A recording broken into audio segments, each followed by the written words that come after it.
Look at him. Just dickered. Just dickered, boys. Son of a bitch.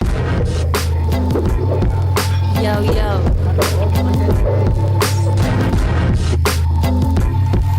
Class A, and macro. Not connected, not elected to participate. Bouncing down the stems will make your head hurt. Enjoy the takes. Says her whose head burns from hearing horror stories. Get the gasoline, I won't be at the child. I'm sorry. Welcome back Take a ride. to Take a Ride. This is episode This is episode 221. 221. Episodes are brought to you by DaveLevittPhotography.ca. If this is your first time listening, no big deal. Dave is an old friend, and what can I say about Dave is that he does music videos, and he does websites, he does promos. He does all the cool stuff that you need for any of your online social media things, and he's just a really, really old friend. He's been supporting this since day one, so I always give him love whenever I can, which is through this podcast. So DaveLevittPhotography.ca. Also brought to you by DapperBeardOil.com. This is a long-time running sponsor. This is a beard oil company from Ottawa, and what can I say about the it's a good friggin' it's a good beard oil.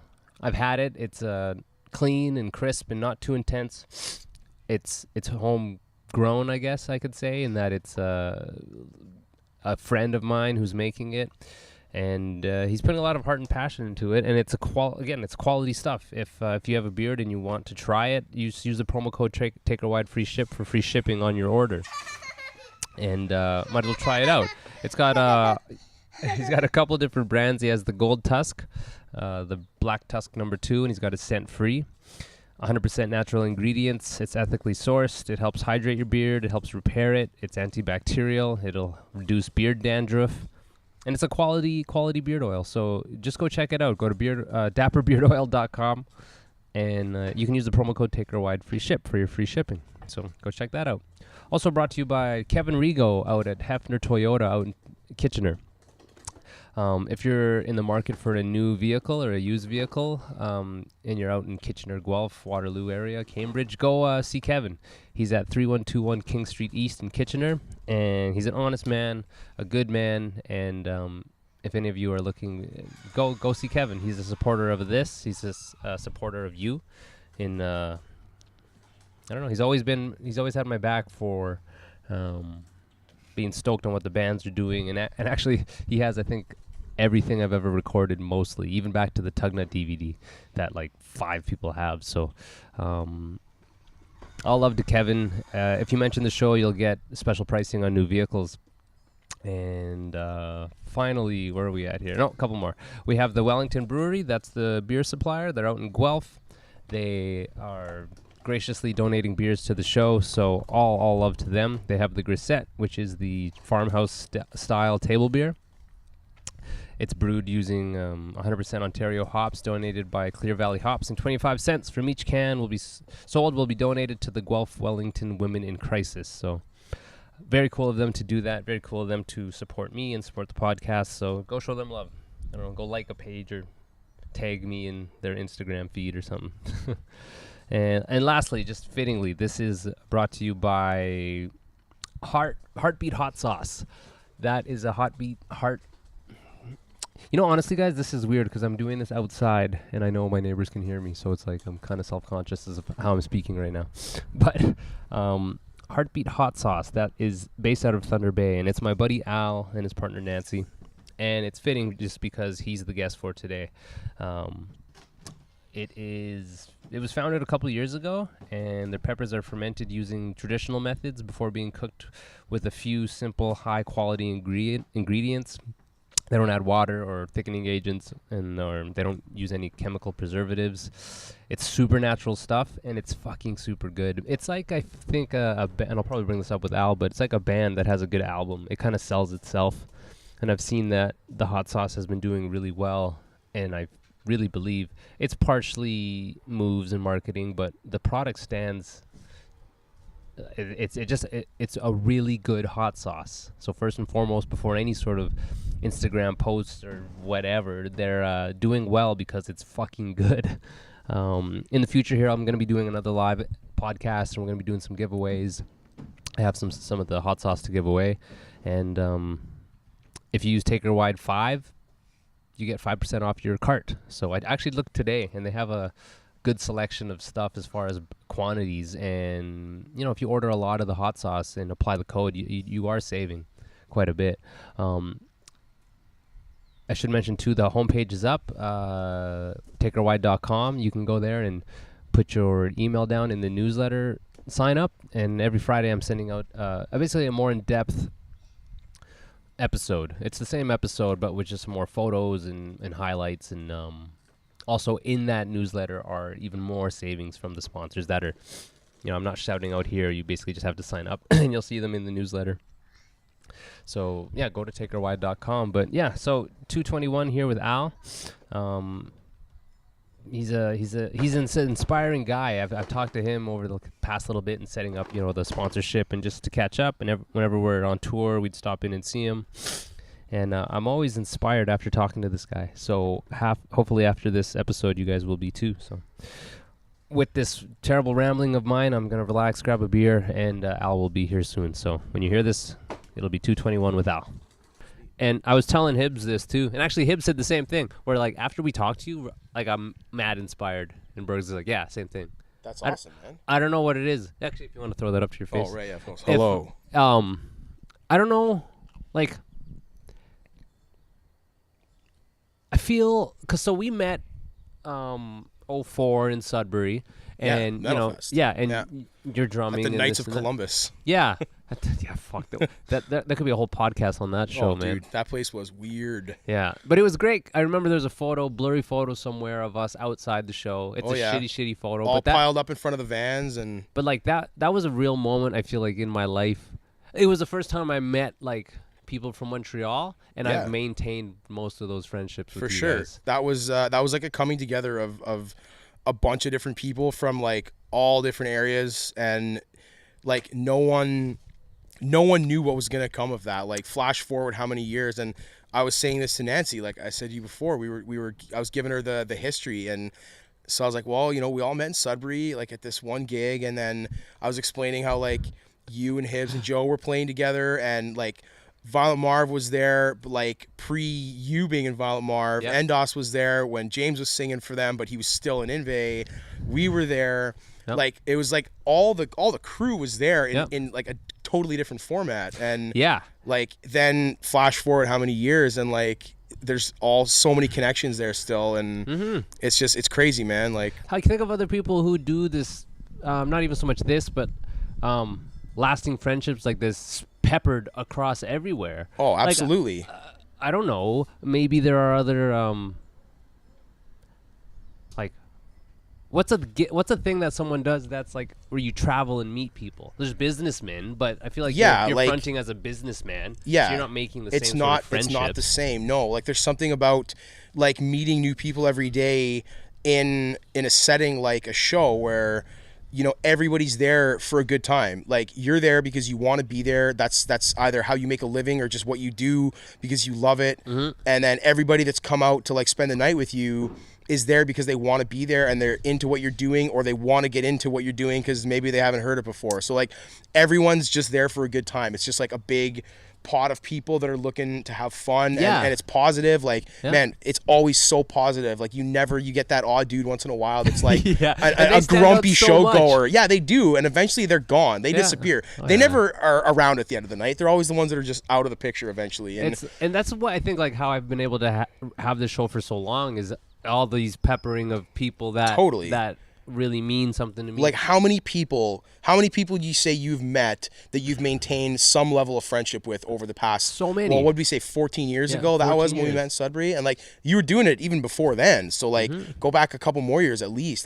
How many people do you say you've met that you're still friends with on some level? You probably can't even count. Yeah, no, for real, man. It's I forget sometimes how lucky I am, because I could if I needed to, I could call you if I was having a bad day and be real with you, Absolutely, man. You could call me and say, I need you to get down here for something, and I'd be on my way before we hung up the phone. Yeah. So many people that we're all, whatever you want to call this group that we are, obviously we're all friends, but it's more than that. I was explaining to Nancy earlier, I was talking about like you and Hibbs and like Dave and like all the like James and all those guys, everybody. It's like we cannot see each other for a long time, and we pick up exactly where we left off. Oh, Miller was the other guy we were talking about. I spoke to him today, and I might be able to connect with him a little bit later too. But like, cool. Like even like you, him, like all these people, like we don't see each other nearly enough. But it is what it is. But like we can get on the phone or see each other in person, and it's literally like resuming a story that's been paused. Yeah. There's no time lost. I have one friend like that growing up. My best friend Gary, who I grew up with. Yeah. For whatever reason, outside of music, like I made that connection with him where I can call him after not talking to him for a couple hours. Yeah. And it's like, just the pause button being gone. But like, for sure, you're a dude, and I'm lucky I have a lot of friends that like inspire me. But it's like we played music, we connected, and then after Inve, like I actually kind of want to touch on that a little bit about that tour. Yeah. And like you stopped doing music, but then you pursued being a chef. Yeah, but totally. just following you for all these years, I'm like, man, like it's been a weird path. I feel like you've never done anything like half-ass. Well, I mean, you know what? Thank you. I appreciate that. And I guess I don't think too much about that because I don't know. I feel like if I'm going to get involved in something, it's, first of all, I'm not going to do something that is a waste of my time unless I really have to. And we've all done that. We've all worked jobs or done whatever that's just because you got to. But like, the things that you care about, that you get involved in for real, like, I don't know. I just feel like if you're going to do it, why do it any other way? Like you're doing it because you want to just get behind it and push it and make the most you can of it. Cause every day that goes by that you're spending your day and like putting your life that day into something, you're not getting that day back. So you can either make it just, go by and then start it again the next day, or you can get something out of it. And, a lot of that is to do with the people that are involved in that with you. Like there's always another person involved or multiple people involved, whether it's coworkers or friends or family or whatever it is you're doing. So just, I don't know, man. Like like I said, I don't think about that too much, but I guess I can look back at the things that I've really taken seriously over the years, like, the band when it was happening, and then, when I started pursuing, cooking, and all these projects, like, yeah, I've just kind of poured my heart into them. And is that just like your parents or your peers, or like, because I feel like there's two types.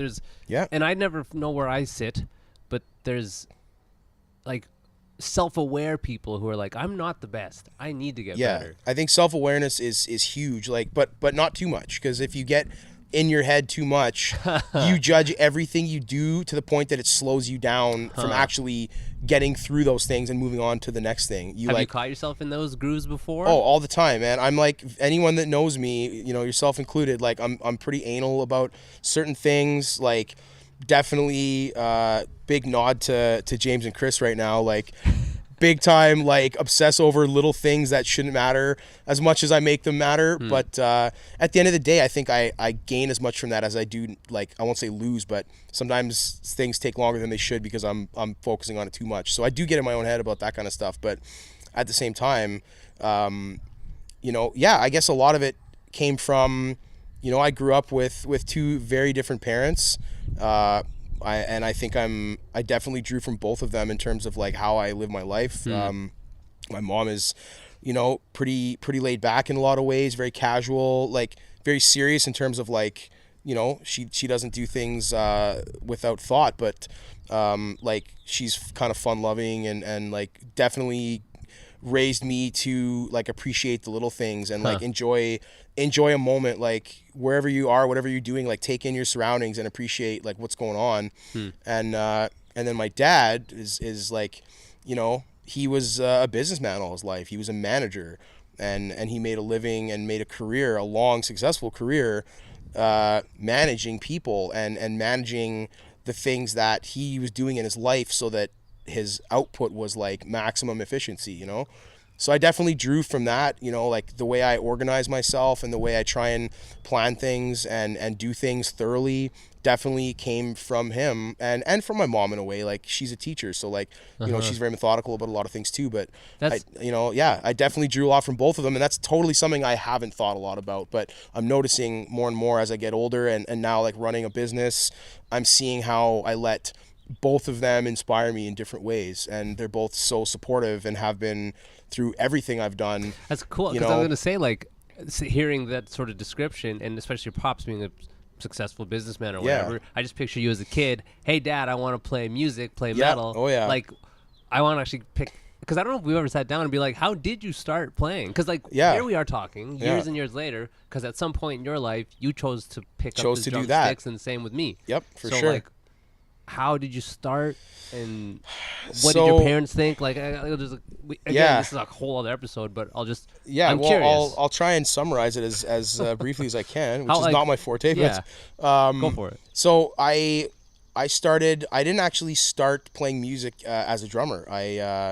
When I was a real little guy, like, I don't know, I was probably 7, 8, and my good buddy G was a guitar player. He had started playing guitar, and we were and still are like brothers. He's my oldest friend in the world. Wow. We came up together since we were like 5 years old, and he started playing guitar. So naturally, I was like, well, I'm gonna do that too.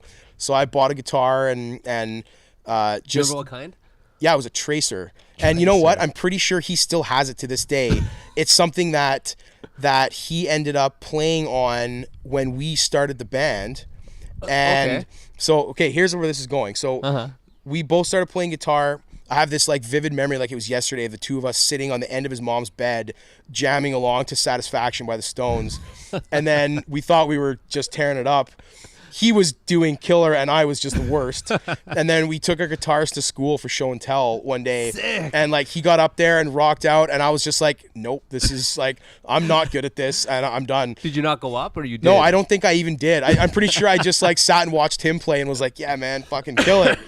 And so I gave up the guitar, and I'm not ashamed to say that I gave up on it, because it just wasn't my thing. And And I'll be honest, I don't remember exactly where my first inspiration came from to play the drums, but for whatever reason, maybe it's because he played guitar and I thought, well, you play guitar, I'll play drums, we can start a band, you know? And so I remember buying my very first drum set, and we just immediately started playing together in my mom's basement. And like we were like pretty close to neighbors. He lived, you know, down the street and around the corner. And so what are you, like 9 at this point, or 10, or still like super young? I was probably like around 10, I think.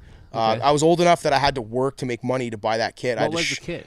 It was a Mapex kit, and it was that same kit that I toured with. Really? Yeah, was it a the silver one? Mapex kit. Wow, Yeah, that was my one and only like touring drum set, and that was my first kit, drum. Wasn't it? It was, yeah. Like I busted my ass as a little kid I shoveled driveways and raked leaves and all that shit that kids do to make money.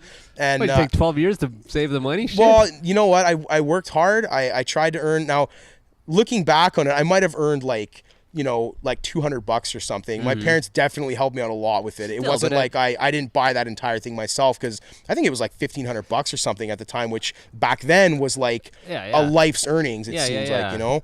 But so mom and dad were super supportive of me like playing music, so they definitely helped me out, and I bought that kit, and immediately just like G and I just started playing music together. We'd like go to school, go home every day after school, and just play music. And like, you know, we would have started messing around, like playing covers, just learning how to play. He became an insanely phenomenal guitar player at such a young age. Like he is still to this day like maybe the best guitar player I know and have obviously ever played with. But like he probably inspired me in a way to like learn quickly and sort of get on his level so we could play together. And do you remember, do you have a band name, or was it just you and your buddy? No, it was just me and G just doing our thing, and so like we hadn't really started a band at that point. We were just jamming, the two of us, and then we connected with like, you know, odd people along the way that would play with us a little bit. And then is this all in Montreal? Sorry. Yeah, this is all in Montreal. This is like in my family home that I grew up in. And mom was always super down, like letting us jam there. And then we slowly started putting together like a for real band, and we had another good buddy of ours who was playing bass with us, and then yeah, my timelines are getting a little jumbled up here. It's but hard to remember way yeah, back then. yeah. eh? Like we kind of didn't have anything real solid going on, and then we started to take it a little more seriously and like write songs. Like write some original material, which like I'll never forget. Like the morning after you like write a song, you wake up in the morning and you're just like, I can't wait to like get my day over with so I can go and play this song. Fucking you A. know, like that feeling. Like I don't think you ever get a feeling like that again. It's like it's totally unique. And Well, I feel like that's that taste of that stew or that. you realize that you can create something. Yeah, it's you know, like that's why we're it's still such an important music's such an important thing It's to us huge. still. Yeah, it's At such a huge, young and- age, you taste the elixir of. yeah, so we got a little bit of that, and we were super into it, and we started to take it a little more seriously, and then we got together with our buddy Wes, who he passed away a few years ago. So it's a lot of years ago now. It's like 16 years ago now. I think that's so crazy. right about the time I met you. Yeah, Not and too long. little bit before actually. Yeah. So he had started playing bass with us. Another phenomenal musician, amazing guitar player, amazing bass player. He was playing bass with us, and then we put out an ad for a singer. We were looking for a singer, and we auditioned a few guys that were just And how old are all you? jokes. Like 12, 13 at this point. No, I was a little older. I would have been Okay. probably like 15 at Damn, the so time, you were, maybe. like, playing with the same guy coming up for a while, like Oh yeah, like me and G started together as like kids. to the point of putting an ad out to find a singer. Yeah. We'd started jamming with Wes. He was another neighborhood guy that we got hooked up with. He was a little bit older than us. We started jamming with him, and like the chemistry was amazing. Like he could just like get on board with anything we were playing. Like he could play anything, jazz, rock, metal, you name it. And like we used to cover all kinds of stuff, like Metallica, Weezer, you name it, everything, whatever. And then like we would do some original stuff, and then so we put out an ad for a singer, and we auditioned a couple of guys that were just all jokes, and nothing really happened.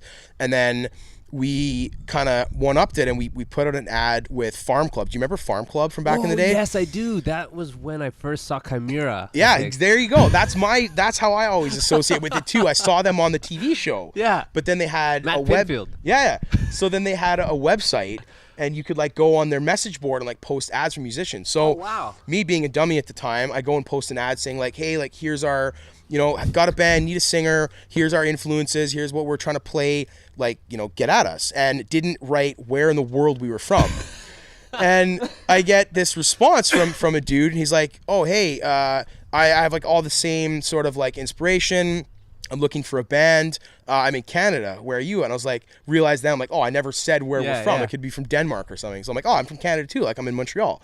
He's like, I'm in Montreal too. No way. I was like, where are you? He's like, I'm in Dollard. I'm like, well, I'm in Beaconsfield. Like we're like neighbors. Fuck off. So That's this crazy. is James I'm talking about now. What? Yeah. That's how. What? That's That's how. how you met That's how James? we met James. I just want to drop my mic. We hooked up through Farm Club. What? So like got together, and we like talked a little bit online. This is back when like Man, that's talking on. fucking I don't even remember crazy. how we communicated online. Like I don't know if it was like Yeah, through a an email, message I board or guess. email or what, but there was no Wow. cell phones, nothing. It was like all just like online. And so anyways, we said like, all right, we gotta connect. So he happened to be actually Sean was throwing a party at Like his Sean, brother? Sean, yeah. Johnny. He was throwing a party at their house. Like everyone still lived at home then, and he was throwing a party at their house. And so James was like, "Hey, there's a party going on here. Like you and G and Wes should come out tonight." And it had been planned like quite a while, I think, before it was actually going to happen. And then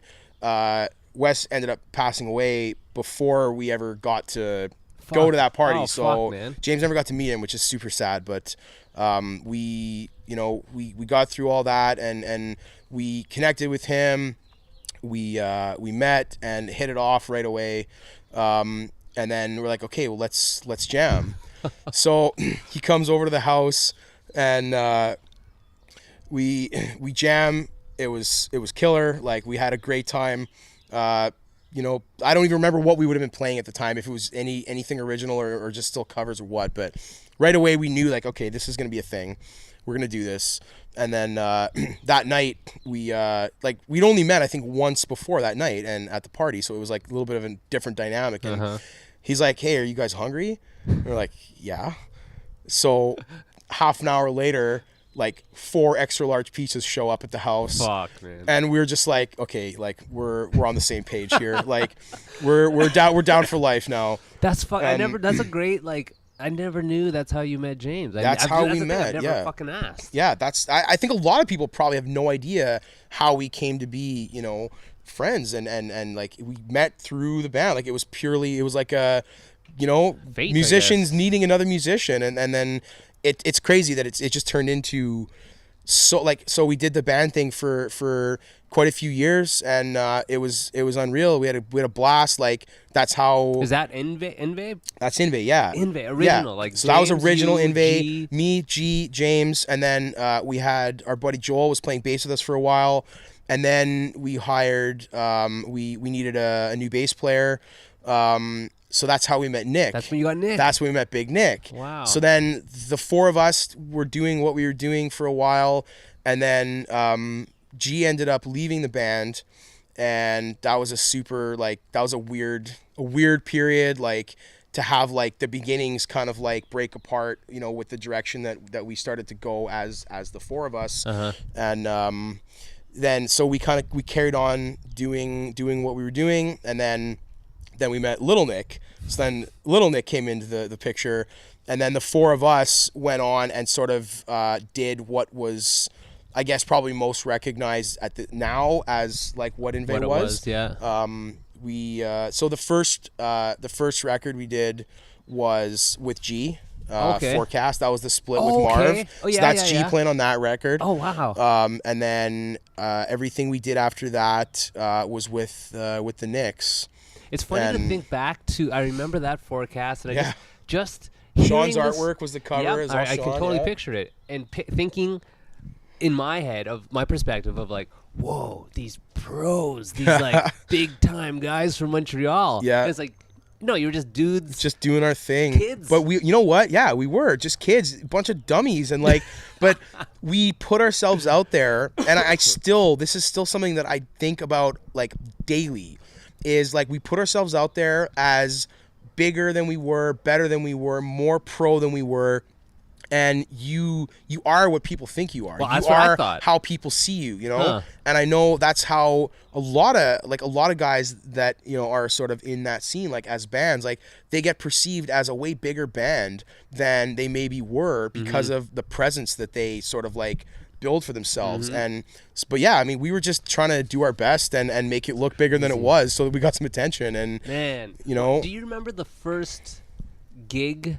There's like, the first Inve gig. I do. Where In fact, was I it? have it on tape. Oh, Yeah, and I I'll have play it it on. later on I have it on YouTube. VHS. I think my mom's actually got it with some of my stuff that I never really took with me when I moved out. But yeah, it's definitely there's a moment on that tape from that gig that James and I laugh about almost every time we see each other. First song, opening song of the set, first show ever. Like within the first 10 seconds of the song, he goes to like scream like the first lyrics and rips the microphone cord out of the microphone, and it's just like blank, nothing. He's shouting into this microphone and there's no sound. And like you could tell we were young or nervous. how And old like were you guys? Like 18? I don't even think I was 18. I think I was like probably 17. It was like just out of high school. Yeah, like that was the very beginnings of it all. Like, yeah, it would have been just out of high school. So just young. I would love to see that. Oh footage, man, I will make sure you see that at some point. I'll get my hands on it, and I'll try and get it onto a DVD or something. And so yeah, like it's funny that we still have this clear memory of that moment at that show. And all in all, it was a fucking awesome first show. People loved it. People Yeah. got into it. Originals you guys were doing? Yeah, it was all. I think we did through a couple covers in there. We did like a Sepultura cover and like a couple Hatebreed covers. I think, Roots but like, or no? no, it was maybe it was Roots. Fuck, I can't remember now. Roots but- is like the one, right? That yeah, everyone yeah. does. There was a couple covers, but mostly original. We'd written like quite a bit of original material at that point. And yeah, I remember that first show so clearly, or at least moments of it. And then there was just this few years of like I never really understood. Like people got really into the band for a while, and like Cambridge. It's funny that we're doing this here because we used to come here and play at the pickups Yeah. like I don't know, I feel like pretty often or a number of times anyways. yeah. And like we always did so well here. Kids got so into it. And I remember when we called it quits, like a bunch of people from Cambridge reached out and were like super bummed, and like there was actually these like, which I was gonna say, there's these like message boards and like websites and stuff that were like talking about the breakup of the band, which I only found like probably 6 months ago. Really? Just out of curiosity, I Googled Inve to see like if there was any old material up online that I maybe never came across, and sure enough there was like a bunch of websites that were like a Discogs type thing talking about bands that were around at one point or still around, and like people doing like reviews of some of the EPs we did, and like it was Crazy, it was eh? it was You never weird, know, man. right? Like You never know No, that online. was stuff I never even saw when the band was around. And so it was kind of a trip to come across that, and like I just sorry to cut you off. I just okay. saw Figs this weekend and gave him a CD Yeah. of photos. Invade Disgust tour. oh dude, I have that same, I know what you're talking about, like a burned CD, Burned with all the tour photos. I've had it for like 4 years. I feel like That's literally awesome, in the man. hall sitting Yeah, there. that's crazy. So I have that same thing, and I've actually got them on my computer too. And I looked through them like probably a year ago, just to kind of have a throwback. And You drove the it was whole tour. crazy, man. Yeah, man. You drove Every all the way minute to of that tour, Vancouver. like you know how that still comes up so often. Like whenever I see like you or like guys that were sort of around at that time. It's like this thing that is still talked about. Like you remember that one tour that you drove the entire tour? No, And- I've done that. Sure. Not to fucking Vancouver though. Yeah. I was doing like 3-4 hours a day. Yeah, Like, to yeah. tour out west and be the only driver and be the drummer. Yeah, it was Like, I don't know why you guys broke up, but in my head I'm like, it's because he drove for a whole tour out west. No, you know what? Like I can understand you saying that for sure, but it was the driving was I don't know, man. I kind of like embraced it in a way and just thought like, fuck, we're out here doing this, like going like. So at that time when we did that first tour, that was like pre Endost and pre a lot of those bands that started to make touring a big part of what they did. So that was the first tour that James ever did. Oh, really? Yeah, That so was the that first was one. like that was before. I'm gonna say that was even before like the original Marv lineup was doing much touring. I know they did a lot of gigging like around like outside of the city, but I don't think they'd done any like long tours yet at that point. I don't so think they did any long tours. No, 'cause the I don't Sabs think one out so. West was that first. was the first like, time out big- there for big those tour, guys. yeah. So that was like we decided we were gonna like go out and tour, and like so many of the bands that we were like coming up with at that time hadn't done that yet. So it was like this new experience that we had no clue what we were getting ourselves into, and it was like groundbreaking in a way because we got out there and like we went for it. It was like I think it was like a 30-date tour for our remember it being very pretty first long. one ever, and like we definitely missed a couple of those dates with van problems. In fact, we broke down in Terrace Bay, which is like just outside of Thunder Bay, which is now my home, which is super weird because I remember going through Thunder Bay thinking like, what the fuck is this, you know? And now that's home, and it's weird to say that. Oh fuck, that's But funny. yeah, we set out on this tour, and like it was a big undertaking, and like I said, we had no fucking clue what we were getting ourselves into. And so I think driving that whole way, I wasn't thinking about what we were doing. It was just like, holy shit, like look what we're doing. We're like going to all these new cities, meeting all these new people who like know about our band somehow. I don't even know how. You know, like going out, we went all the way out to like Prince George and stuff. Yeah, like, we yeah. got out to some like kind of somewhat remote areas, I guess, and like it was a weird experience, man. We would like, I remember, and I still get ripped on about this, I kept this like giant gallon jar of pickled eggs under the driver's seat, and we would like drive all day, pull into a town, like set up, play the show, shoot the shit with some people, pack up, drive a few hours, sometimes crash on the side of the highway, literally get up, keep driving, and like I'd get up, like crank the seat up, and just sleep in the driver's seat, like crank back, get up, crank the seat up, slam a couple of rotten fucking pickled eggs. They weren't rotten, but like they smelled rotten, and yeah. everybody thought I was a fucking idiot. That's insane. Eating like, you know, just Picture yourself doing that now. Yeah. Sleeping in the front seat of your car yeah, no, man, I while can't. you're doing this shit right now. So it's funny, like we were just saying before we started this experience I'm having right now on the road with the business is like the closest thing I've come to being on tour, and it's so reminiscent in so many ways. Like yesterday, I was smashing some taco dip and tortillas in a parking lot in my truck, waiting to get from one business to the next. Also on a conference call while I was having lunch, like on my phone, like I was talking to talking to like 2 store managers at 2 different stores on this like 3-way call while I'm eating taco dip and like trying to like get it all done so I can get to the next business in time. And like so much of it felt like the tour feeling, you know, or like the early days of it anyways, where like there weren't hotels. Like we definitely did a little hotel crashing.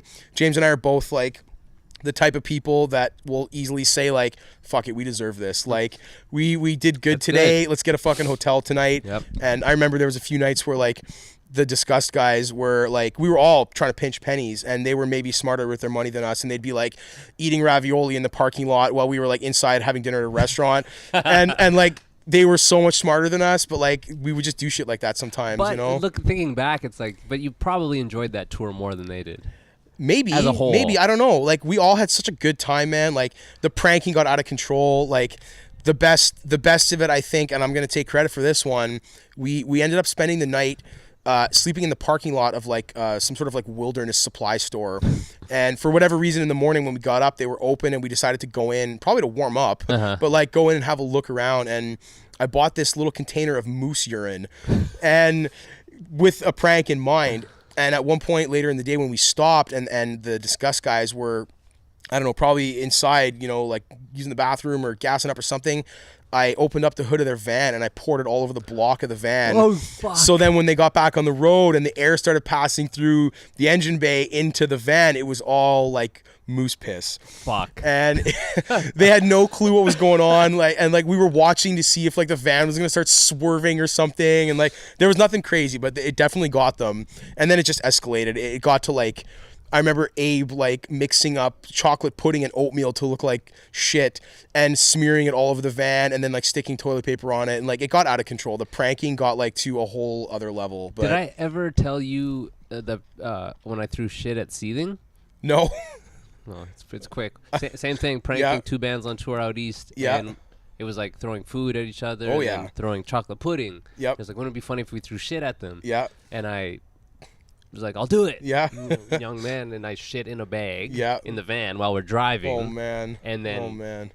Just fired it at There's them. actually footage of it online. Yeah. Oh Yeah. man. That's okay. That's something I would like to see. Of after, like we pull The in and aftermath? we're like there's like a frozen turd on Yeah. the side of it. Not So my proudest moment. I feel like my mom would Abe be sad. actually one-upped the pudding thing, and he actually did like bend over and fucking spray hot diarrhea all over the side of the van. And then I On the believe highway? No. We were in a parking lot, and he just like set up shop right there, Oh dropped my trow, and bent over and just hit the van.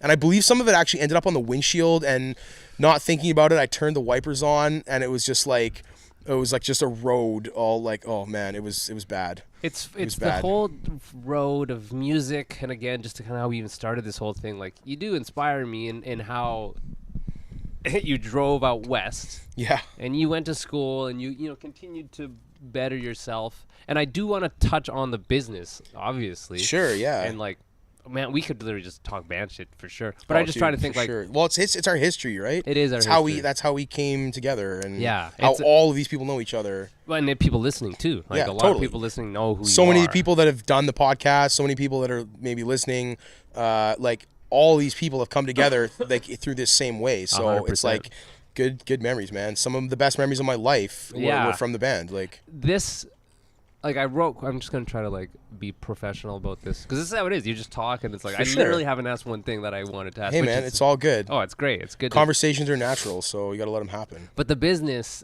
so you like the Woodhawk guys, you Yeah. sponsored them and stuff, Yeah. and even with the podcast, and I think like you coming up kind of underground metal sort of scene.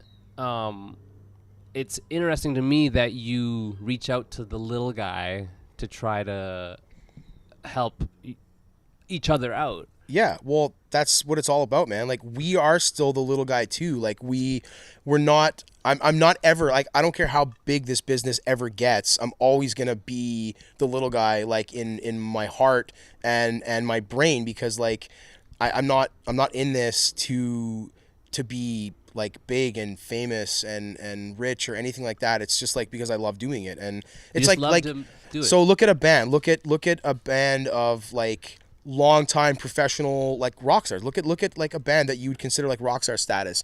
I bet you when those guys sit around backstage and shoot the shit before or after a show, if they're still doing that, they don't think of themselves as rock stars. They're just like a bunch of dudes doing what they do. I hope anyways, because like you got to be humble, right? But like it doesn't matter necessarily how people perceive you. Like I don't think what I'm doing is any bigger, you know, now than it was when it first started. I mean, it's grown for sure, and I know it is, and other people would definitely see it that way, but I don't think of it that way. So like I wouldn't hesitate to reach out and work with a really small business or something like that. It's like we work with people that we like to work with because we want to work with them, not because it's like strategic or anything like that. So, you know, we got involved with Woodhawk because they're a bunch of rad dudes and they're a great band, and I love listening to their music. I just had the chance to see them live for the first time, actually, when they came through Thunder Bay on the Beyond the Sun tour. Yeah, a couple of months ago or last month. Yeah, that's right. It It was very recently. And but like I'd had a chance to meet Kevin when I was in Calgary last year. I met him through James, and he had become a fan of the Sauce already. And that's kind of how we got talking about it. And then one thing led to the next. And then all of a sudden it's like, hey, we're going to endorse you guys. And they hit the road with like a bunch of sauce, and they sold sauce and like slung gear and gave us like mad shout outs on social media. And it was unreal, man. They killed it. They like, I feel like they held up their end of the game so much more than we did. And I touched on that with them when they came through, that like they like promoted us so much, and we tried to do the same, but we have this thing that happens where like so many of our like customers and fans of like the Sauce are so engaged with us when we sort of post about and promote things we're doing as a business. And then unfortunately, you know, up until now, we've tried to like promote certain ideas as a business that are not directly related to what we're doing, and they don't get as much attention as I'd like. And I'm trying to find ways to fix that, because when we're working with other businesses, so like yourself, I want to be able to reach an audience. Like we have a you know, a decent social media following, and we have a good audience that we can like promote people and things to, and I want them to get as stoked about that because we are, you know, as they would about us posting about our products or what we do. And I don't feel like we've quite hit that yet, but that's like a huge focus for me right now. Is so like I felt bad when like, you know, the Woodhawk guys were like, they were posting all this great stuff and supporting us, and like we would make a post about like the beginning of the tour or the record or them coming through Thunder Bay, and like it would get like, you know, like we would make posts that would get like 500-600 likes, and then I'd make a post like that and it would get like 50 likes or something, and I was like, man, like why aren't people getting on board with this? Interesting, and like, yeah, and it's like it was kind of a bummer to me, and I mean I'm not going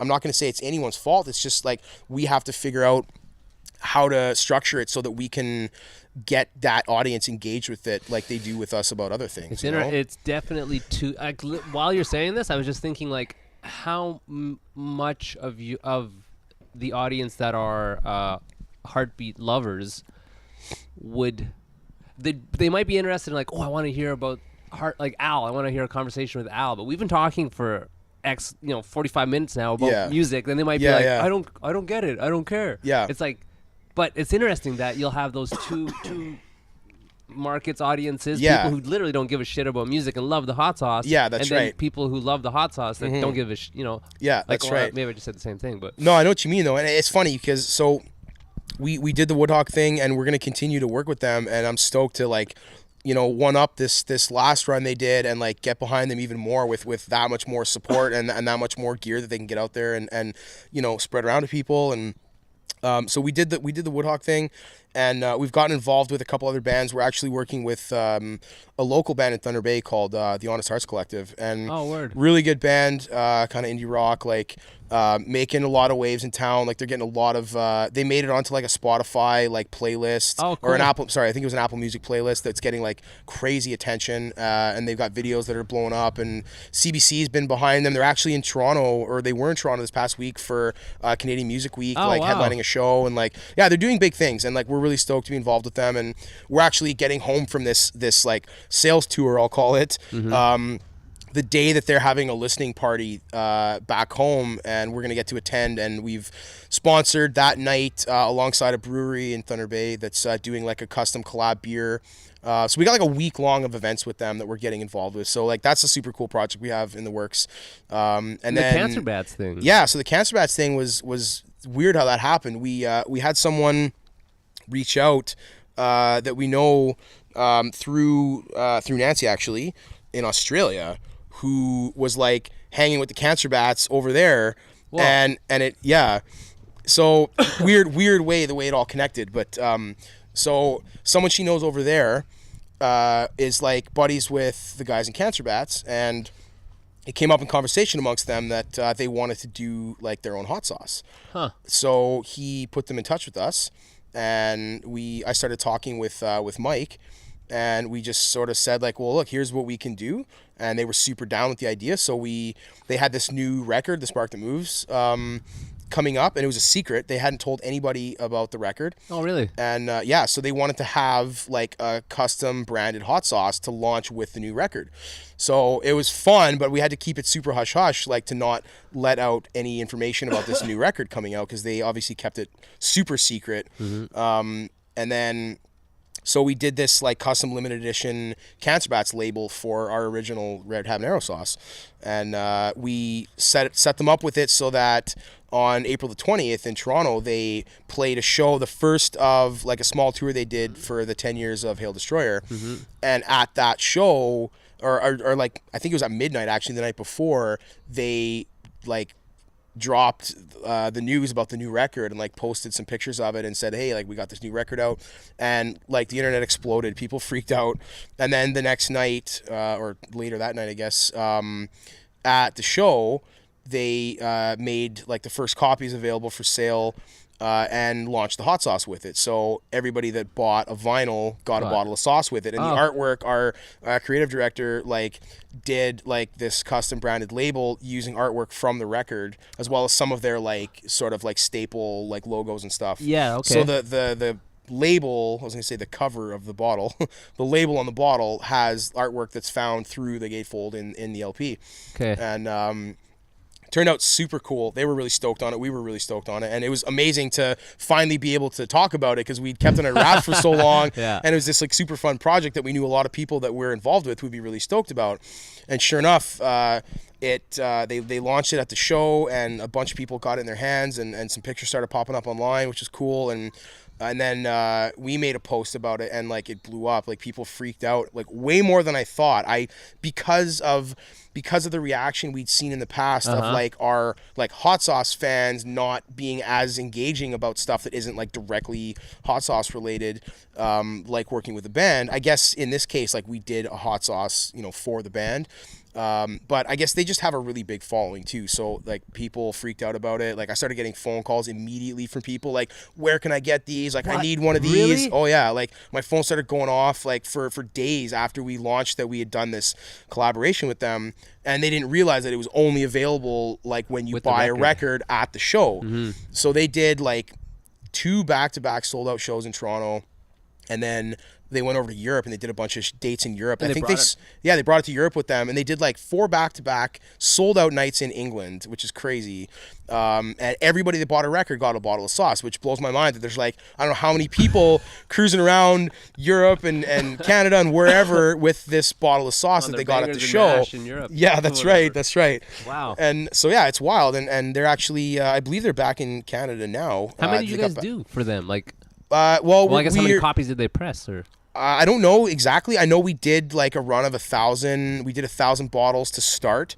And the idea is going to be that as like once those disappear, I think we're going to continue to work with them like as an endorsed band, and they'll be hitting the road with their own sort of version of Heartbeat all the time. So yeah, they're going back to Europe in June, and they're doing the festival circuit. Like they're doing Download and like with the all those like massive European festivals, and they're like rocking Heartbeat with them. So it's crazy. It's a trip to think that like they're going to be playing all these shows with all these like super rad bands, and to like I don't know how many tens of thousands of people, and like everyone that cruises over to their merch stand, like who's getting a bottle of hot sauce, Man, it's like I've seen so many people pop up with hot sauce, and like you guys just seem to be just hitting all the marks. Like, yeah, I mean, like, and I think I said in the intro that like it's like a band with a good album. It sells itself. Yeah. The hot sauce to begin with, because you're not a chump and you know what you're doing and you take things serious and you pride yourself in your work. Yeah. The hot sauce, the first one I had, and actually I tried the other one. He sent me some, and I tried the jalapeno. Jalapeno. Yeah. But they're both amazing. Yeah. The red habanero, like I could just eat it Yeah. with the no food. Yeah, for sure. It's so good. Yeah. And no, like I can say it as much as I want until people fucking get it. They'll get it. Yeah. But aside from the quality of it, like, are you surprised with the success, or it's like, well, no, you're confident in your success? You know what? I'm a mix of both. Like we started doing this just purely out of like the love of hot sauce, and there was we had no aspirations of turning it into a business. When I was still working at the restaurant at the time. There was like a local pepper farmer that would bring in peppers every week, and at the end of the season he had a truckload of like the super hots left that none of the restaurants were really interested in, so he unloaded them on us for nothing. He's just like, here, just like take the rest of my stock, and I think we got about, I don't know, 40-50 pounds of different types of peppers, which is quite a lot when you're talking about little hot peppers, you know. Maybe it was more, maybe it was like 100 pounds actually.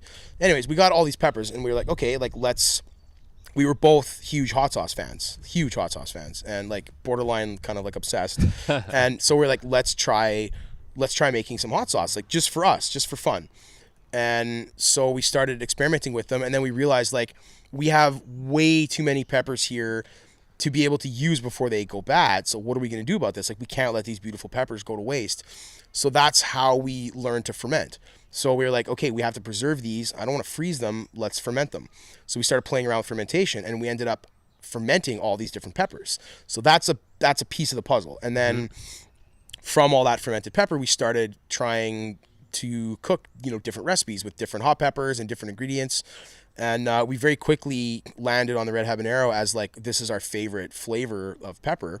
It's got this amazing, beautiful, like fruity flavor, but is also like super hot. Yeah. So like it gives you everything you want, like heat, flavor. So we started kind of focusing a little bit more on that one, and we put this recipe together. And right away we thought like, this is good. Like, we really like this, and like, we're going to make this and eat this and just be super happy, like we love this hot sauce that we made. And then we continued to play around with other varieties, and at that point we'd cooked so much hot sauce, we're like, okay, we can't eat this much of it, like we got to give this stuff away. So we started giving away to people in little mason jars, and then like within days, like people were coming back like, hey, like this is really good, can I get some more of this? So we're like, okay. So we'd go home and cook some more sauce and give it away, and then it seemed like every day we were going to the grocery store after work, buying ingredients to go home and cook these little micro batches of hot sauce and give them to people. And then people started asking if they could buy. They're like, I want like 5 jars. Can I buy them? And then it's like we started putting 2 and 2 together. Like, okay, like people are interested in buying this. Like at that point, we'd also like dialed the recipe into like being from the backgrounds we are. So like, I'd been a cook for a lot of years, and Nancy is a phenomenal bartender, and like she develops the most amazing cocktails. Like, she'd worked as a bartender for so many years, going into opening her own restaurant, where she develops the majority of the cocktail program, and has an extremely discerning palate, I guess you could say. So we put our heads together and put our palates together, and ended up dialing in this recipe to the point that we were both super happy with the balance of it and everything. So we were like dialing it in while people were also saying like, hey, I really like this, I want to buy some. So we thought like, maybe we can do something with this. So we decided to like start a little business, thinking like, this will be like a really fun little side project. And like, there were days where we would sell like $100 worth of hot sauce, at the restaurant after work. And we were like, yo, you just made $100. Yeah. Like, that's amazing. Like we just did this because we like it and it's fun. We just made $100. Like, what are we going to do with all this money? This is great. It felt like being a kid again, getting an allowance. It's like, whoa, look at all this bonus money. Mad pizza we could buy. Yeah. And, so then we started to take it more seriously, and one thing led to the next, and then we're working with, Nancy came up with the name, and I was gonna ask about the name. So she just recently told me actually that she was like super self-conscious about like proposing the name to me, which I mean, I guess in some way I understand, but also like it's awesome and I love it, and I don't know why she would have thought that I wouldn't be down with it, but so she came up with the name and sort of with like a loose concept of like what the logo could look like with the heart and the pepper, and then luckily we have some amazingly creative people back home that do really good work, and so we connected with somebody to get started on the branding. It was actually it was a different company at the time than it is now, but her name is Sonia Lacroix, and she's an amazing like creative developer, and so she worked with us to develop our branding from like a loose sort of idea concept into, there was many versions of it along the way, into now what it is. And so then once we had a brand, we had a name, we had a brand, we had a logo, we had an image as a business. And immediately it became so much more serious in our eyes, and we started really pursuing it as like, you know, a serious thing. Still thinking that this is just going to be a fun side project, but we're going to do it properly. And that kind of ties back to what you said about like both of us naturally, just like when we get involved in something, we do it properly, we do it right, we put our hearts into it, and so we did. And it started getting a lot of attention like really quickly. People got like super into the product, and people thought the logo was catchy and the name was catchy, and there was a story behind it. And it got a lot of local attention, and then even like CBC got wind of it and like reached out and wanted to do interviews and stuff with us, and then the whole thing just kind of snowballed. Like it went from, I honestly feel like it went from something we would do after work for fun to, wow, we've actually got like a company and like a registered business and a logo and a name, and people are like we have a website, people are like reaching out to us. It went from that to just like, wow, now I'm like stepping back at my job to part-time to take this on. And then part-time turned into like, I'm now only at the restaurant like 2 days a week, and I'm taking this on almost full-time. I basically was doing both full-time for a long time, and that clearly was not going to be able to last for very long. So then I started stepping back like day at a time at the restaurant, and it got to the point where I was there like 1 day a week. And even then it was like feeling like I can't hang on to both of these. And so I took the plunge and just like, I'll call it retired. They threw me a really amazing retirement party that involved a lot of, there was a paddling pool full of lobsters and Texas Mickeys, or not Texas Mickeys, but whatever, the big jugs of Crown Royal, and like, just like, it was a very fun, debaucherous retirement party. And so yeah, this became my career. And it's like fairy tale kind of when you hear of like, we just started for fun, and then people liked it, and like then I had to quit my job, and like, I know, like it sounds like what people dream of as like, this is how I'm gonna do it, like this is how I'm gonna take this project that's a passion and turn it into something. But like it actually happened that way, and purely just because of the interest that people were sort of paying the business. And I was so fortunate to have had a job at the time at the restaurant that allowed for me to take this on in the little spare time that I had. And then as it started to grow, everybody at the restaurant was supportive of it, and like allowed me to like slowly step back bit by bit, and didn't just say like, well, you know what, either fucking you're in or you're out, you know? So I was super fortunate to have that setup to work with, because like doing both for a long time was definitely, you know, a huge part of how we were able to do it.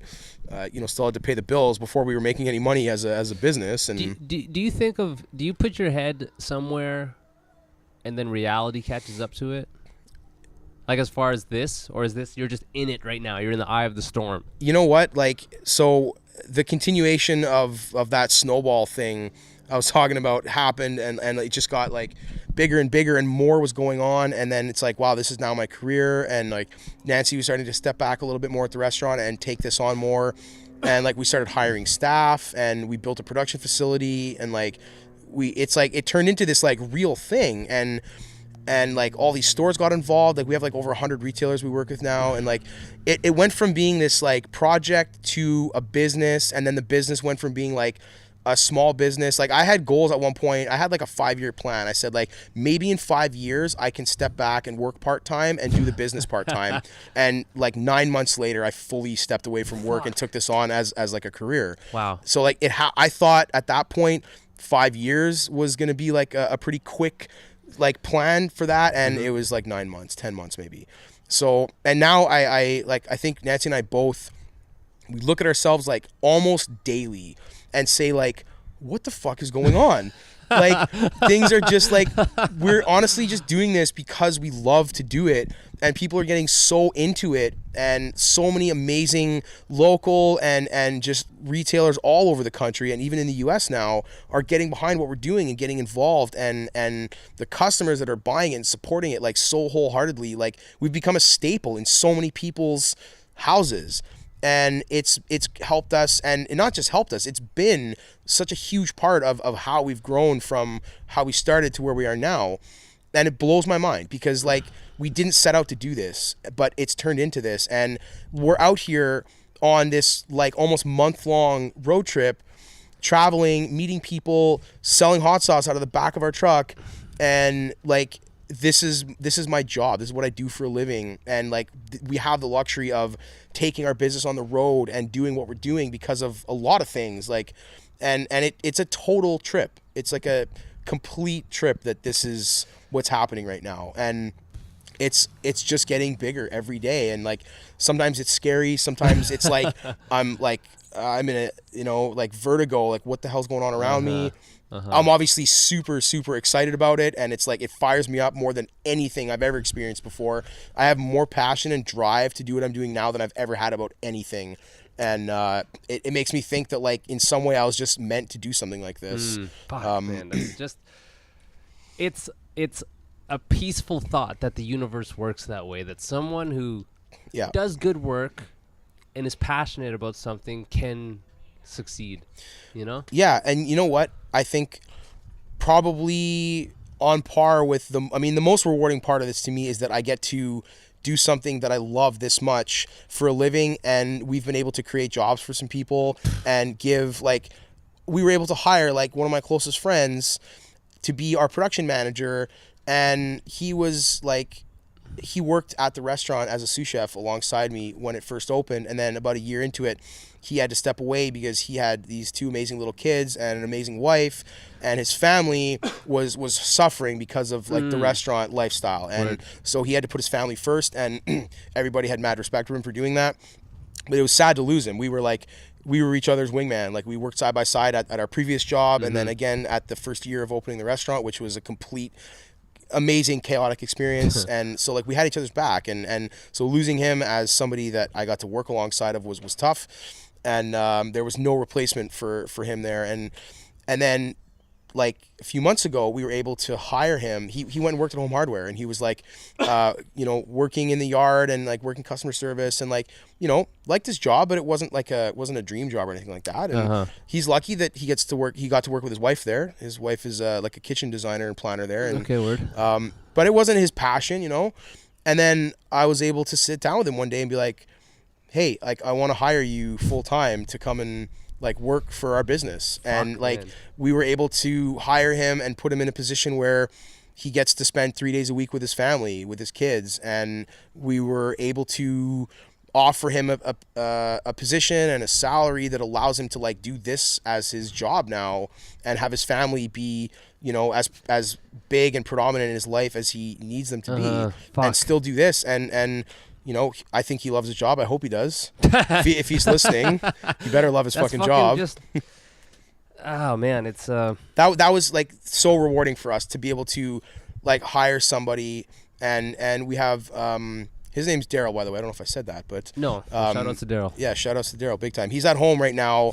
Huge shout out to him, and to Dylan, who is another guy that's been working with us since day one. Actually, he started helping us produce the hot sauce on Sundays at the restaurant. When we first started, we were cooking little batches of like 100 bottles. We'd spend like 15 hours at the restaurant on a Sunday cooking this tiny little batch of sauce, and he started working with us very, very early on, and is still with us now. And he and Daryl are back home right now, probably as we speak, cooking hot sauce and bottling it and producing it and delivering orders and doing all that stuff so that we can be out here on the road selling and growing the business. And like we would not be able to do what we're doing without them, because they are holding down the other half of this business, which is the production side of it, to allow us to be out here and like sell the product and grow the business. And it's like we couldn't do it without them. So huge shout out to them. Man, wow. Beautiful. It's the whole thing's crazy, man. Like I have the same reaction to it that you do right now. It's just like, what is happening? Like, how are we able to do this? It feels like we're cheating. Like it feels like we've like discovered some secret that no one's supposed to know, that like, hey, if you do this, you can do this with it. And now it feels like we're like you know, have you seen the IKEA commercial where like the lady's like running out of the store yelling like start the car, like because like the prices were so low, it's got to be a mistake and she doesn't want to get caught. Like I feel like the IKEA lady. I'm the IKEA lady. Like God, like how much longer can I do this before we get discovered that like, oh wait a minute, you can't do that. Like, well, man, hopefully for a long goddamn time. This is perfect. This is like the best way to period point this. yes, I know we have to go have dinner with Bergs. fucking right we do. I got to maybe 2% of the questions, but that's beautiful because That's all right, man. Hey, we just have to do it again. We will do it again, man. I'm curious to know. I'm curious to know what the questions were, though. It's just things personally that because I admire you as a friend, as a person, so I want to pick your brain about Of course. issues I deal with. We did touch on the music stuff, and then Yeah. just business things about. Well, we just have to do. We're gonna have to do a part 2. We'll do a part 2. Let's do a part 2. We'll do a part 2. We're gonna be. You know what? We're gonna be traveling a lot more going forward than I have in the past. Able to do things like this a lot more than I would have been able to do them in the past. So we're gonna do this again soon. Cool. And that's just what's gonna happen. I'll do the Hibzine, which is just funny because I usually am speaking with musicians. Not that you're not a musician, but it's like we'll talk about the album Right, and this it's- and that. I can't yeah, play yeah. the hot sauce. Of but course. people can buy the hot sauce. Oh, and I wanted to just play "Forever the Victim," the first song Oh, off the damn. split. Was that the last thing you guys did? The split with Disgust. Yes, the split with Disgust was the last material we put out. Okay, so this I'll put this in now. This will be Invey's "Forever the Victim," which is on CD. Which They're floating Discogs around it, there. yeah. They're floating around out there somewhere. go to Farmclub's message board and, Yeah. and message someone to Yeah, go find it. that's right. Start a band. So I'll put that Start a in band, here. make a record. Yeah.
And that was Inve's Forever the Victim, but Amazing. that's it, man. Blast from the I'll close past. this off at another point, but like, just while I have you here, man, I don't know. I appreciate appreciate you as a friend, as a person. Fuck yeah, You're man. an inspiring guy, and I'm glad we could do this. Dude, I'm so glad we were able to do this. Like, this would have been impossible a few months ago even.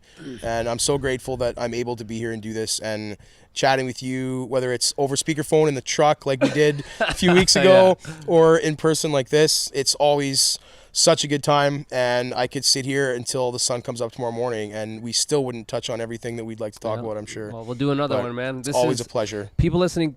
Fucking go buy this hot sauce. It's delicious, and you know all the promo codes and this and that. Sign Popping up around Southern Ontario That's it. It will be. So right now yeah. as we speak. Yep. So you can go grab it. Check the website. We have a very up-to-date list of all of our retailers, and we want to support them. So we want to drive people to buy from all the great local businesses and big businesses that carry our product. Yeah, And, you guys are hustling hard, so like trying. people can save on that shipping. Go to the site and check it out. And just while I'm here, like I did mention, sign up for the newsletter. You'll get exclusive, better deals. Absolutely. But for now, just use Takerwide 5. You get 5% off your cart. That's right. You Stock up and save. It's shipping sucks, and if you can go in with friends, buy a bigger case. Not only is the price better, the shipping is pretty much the same as buying one bottle. So share with friends, save some money, and take advantage of that. Yep. And we won't feel so bad for charging shipping. No, and yeah, go buy it. I feel like I don't know what percentage have tasted it, but it's I love it. Go support Al, and shout outs Dave Levitt Photography.ca, Wellington Brewery for the beers, Kevin Rigo at Hefner Toyota for the love and the support, and dapperbeardoil.com for the beard oil. Awesome stuff, by the way.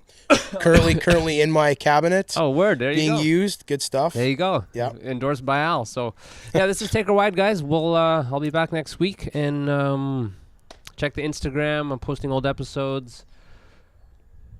Buy hot sauce. That's it. All right, we're out. Buy hot sauce. Listen to podcasts. That's it. Cheers. Peace.